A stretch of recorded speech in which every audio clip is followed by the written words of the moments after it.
इस संसार में जन्म लेने वाला कोई भी व्यक्ति ऐसा नहीं है जिसे भगवान की माया ने मोहित न किया हो।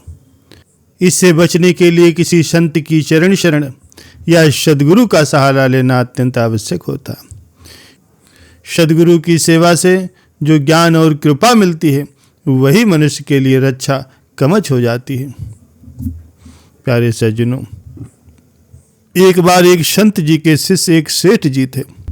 जब कभी भी संत जी सत्संग करते तो सेठ जी से यही कहा करते थे कि सेठ जी, राम जप राम जपु बावरे, घोर भव नीर निधि नाम निज नावरे।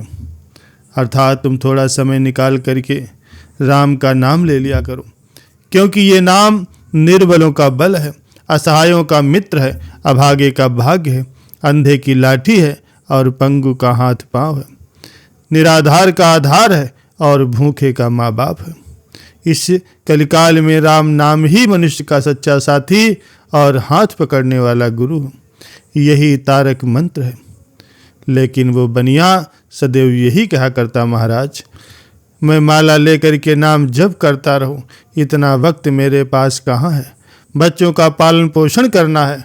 रात 10 बजे तो दुकान बंद करके थका हारा मैं घर आता हूँ और भोजन करते ही नींद आ जाती है और फिर प्रातः जल्दी उठ करके दुकान खोलनी पड़ती है, वरना सारे ग्राहक पड़ोसियों की दुकानों पर चले जाते हैं और व्यापार में घाटा हो जाएगा। इसलिए राम नाम लेने के लिए मुझे समय ही कहाँ मिलता है। गुरुजी उसे बहुत समझाते, लेकिन सेठ हर बार आनाकानी कर देता। एक दिन गुरुजी के सामने सेठ जी बैठे हुए थे और गुरुजी ने फिर से उसे समझा तो अचानक सेठ जी के मुंह से निकल गया, महाराज सुबह दैनिक कर्म करने के लिए 15-20 मिनट को मैं घर से बाहर जाता हूँ, बस केवल वो ही समय मुझे मिलता है। ये सुन करके गुरुजी प्रसन्न हो गए और बोले, बस उसी समय राम का नाम ले लिया करो। भगवान का नाम तो मंगल करने वाला है, जैसे भी बने उसे लेना चाहिए। भाव कुभाव अनख आलस हूँ, नाम जपत मंगल दिस्तस हूँ।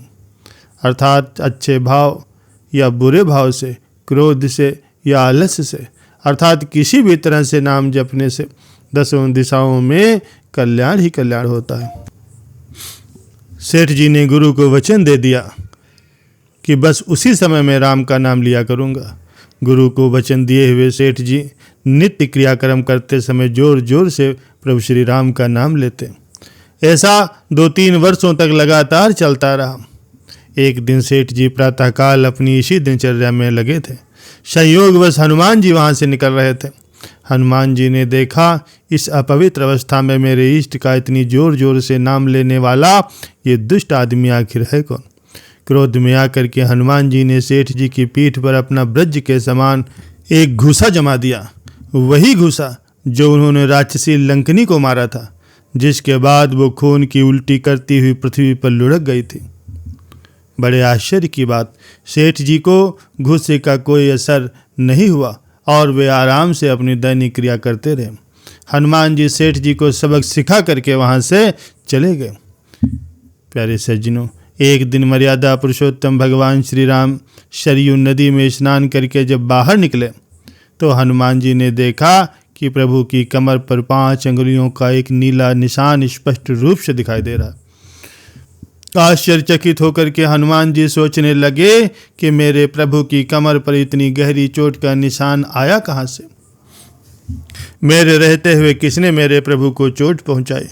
अंगरक्षक हनुमान के रहते प्रभु पर इतना तीव्र प्रहार, ऐसी मेरी पहरेदारी भला किस काम की। अपने कर्तव्य पालन में विफल रहने से तो अच्छा है मैं प्राण ही त्याग दूं। जब प्रभु श्री राम ने हनुमान जी की ये बातें सुनी तब उन्होंने हंस करके उस नीले निशान का रहस्य खोलते हुए कहा, हनुमान, यदि उस दिन उस सेठ की कमर पर हमने अपनी कमर न लगाई होती तो आपके इस घूसे के प्रहार से तो वो कब का मर गया होता। उसके प्राणों की रक्षा के लिए आपके घूसे का प्रहार हमने अपनी कमर पर सह लिया, क्योंकि वो जोर जोर से हमें बुला रहा था, इसलिए उसे बचाना हमारा कर्तव्य था। आपके इस वज्र तुल्य हाथ का भार केवल हमारी कमर ही सह सकती थी। प्रभु श्री राम की भक्त वत्सलता और नाम के प्रभाव को देखकर हनुमान जी अश्रुपूर्ण नेत्रों से प्रभु से क्षमा मांगने लगे। प्रभु श्री राम ने भी अपने प्रिय हनुमान जी को दोनों हाथों से उठा करके हृदय से लगा लिया और उन्हें क्षमा कर दिया।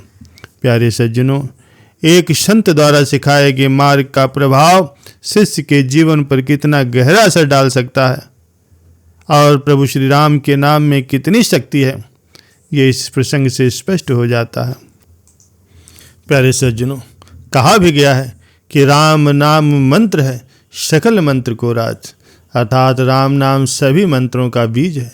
इसी से ही सभी रिद्धियाँ सिद्धियाँ प्राप्त होती हैं। विश्वास न हो तो रात दिन जप करके देख लो, सब काम सिद्ध हो जाएंगे, कोई भी काम बाकी नहीं रहेगा।